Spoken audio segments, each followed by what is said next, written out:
पहले तो आप सबको, अगर आवाज आ रही होगी सबको, देखिए मैंने जो आपको यह दावत दी वो पाकिस्तान के उस डिफाइनिंग मोमेंट, फैसला कुन वक्त, जो कभी कभी एक कौम की जिंदगी में ऐसे बात आते हैं, इसमें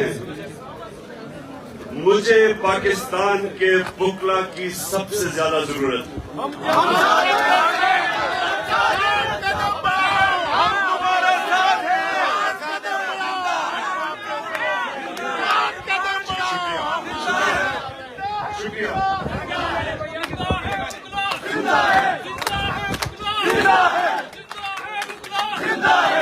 अच्छा जी, सुनिए,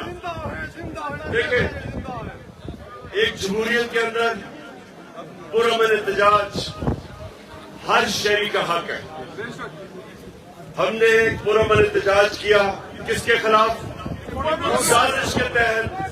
साजिश के तहत एक इम्पोर्टेड हुकूमत, चोरों की और डाकुओं की हमारे ऊपर मुसल्लत की गई। सबको सारों के सामने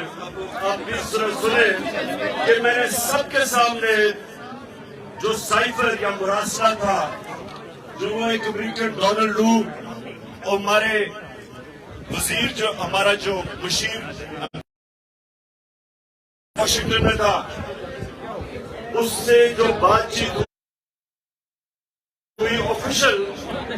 उसका मुरासला मैंने पार्लियामेंट में रखा, मैंने नेशनल सिक्योरिटी काउंसिल के सामने रखा, और हमने फिर प्रेसिडेंट ने चीफ जस्टिस पाकिस्तान को मुरासला भेजा, जो नेशनल सिक्योरिटी काउंसिल ने कहा।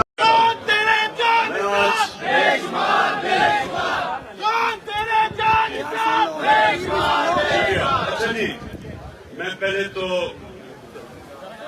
आप सबको, अगर आवाज आ रही होगी सबको, देखिए मैंने जो आपको यह दावत दी वो पाकिस्तान के उस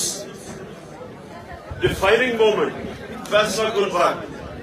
जो कभी कभी एक कौम की जिंदगी में ऐसे बात आते हैं, इसमें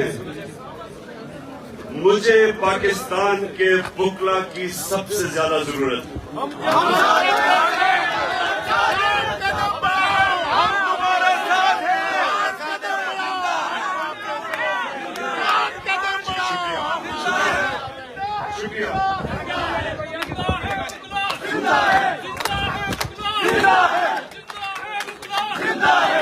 अच्छा जी, सुनिए, देखिए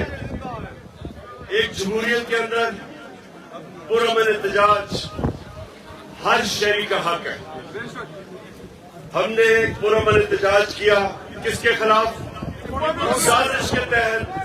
साजिश के तहत एक इम्पोर्टेड हुकूमत, चोरों की और डाकुओं की हमारे ऊपर मुसल्लत की गई। सबको सारों के सामने आप प्लीज सुने कि मैंने सबके सामने जो साइफर या मुरासला था, जो वो एक अमेरिकन डोनाल्ड लू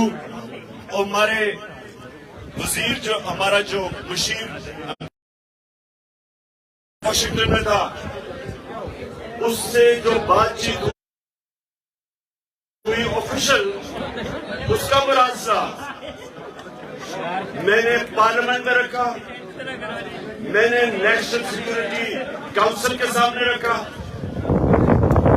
और हमने फिर प्रेसिडेंट ने चीफ जस्टिस पाकिस्तान को मुरासला भेजा,